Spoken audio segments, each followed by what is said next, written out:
Nakon 11 godina treniranja i igranja odbojke, Nikola Drobnjak je prije 4 godine odlučio da ode u kickboksere i nije se pokajao. Naprotiv, za kratko vrijeme osvojio je mnoge trofeje. Za sada je vlasnik 8 zlatnih i 3 srebrne medalje dobijene na međunarodnim i domaćim takmičenjima, a osim titula višestrukog prvaka Beograda i Srbije može se pohvaliti i naslovom prvaka Balkana u ovom sportu. Vrh tog nekog mojeg uspjeha, kako bi ja to za sada nazvao, a bit će naravno uspjeha još, je ta osvajanje Balkanskog kupa.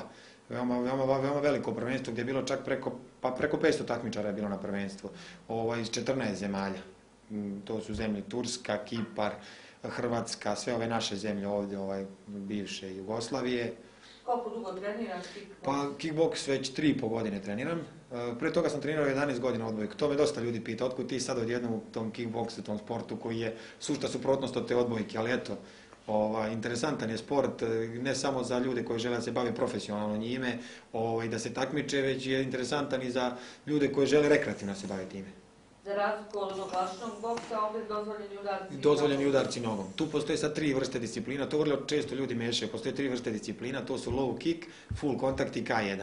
U svakom je dozvoljen udarac nogom, ali K1 je jedan od najpopularnijih tih disciplina. Uz bavljenje sportom Nikola je studirao Defektološki fakultet u Beogradu, na kome je nedavno i diplomirao. U potrazi za poslom vratio se u Zvornik u kome planira osnovati kickboks klub.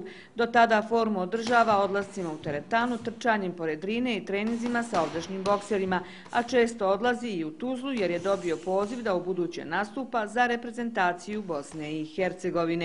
Prioritet mi je naravno posao, ali spojiti posao, što kažu, lepo i korisno bi bilo vrlo interesantno. U nekom gradu? Hoćeš ovdje da?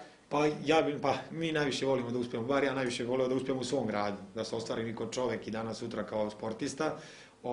Trenutno to ne mogu jer na putu smo kao otvaranju kluba u Zvorniku, to je malo duži proces, pa bi danas sutra volio da predstavljam i taj svoj grad na prvenstvima Bosne i Hercegovine. Prioritet će mi biti Bosna zato što veće mogućnosti imam da budem u reprezentaciji Bosne.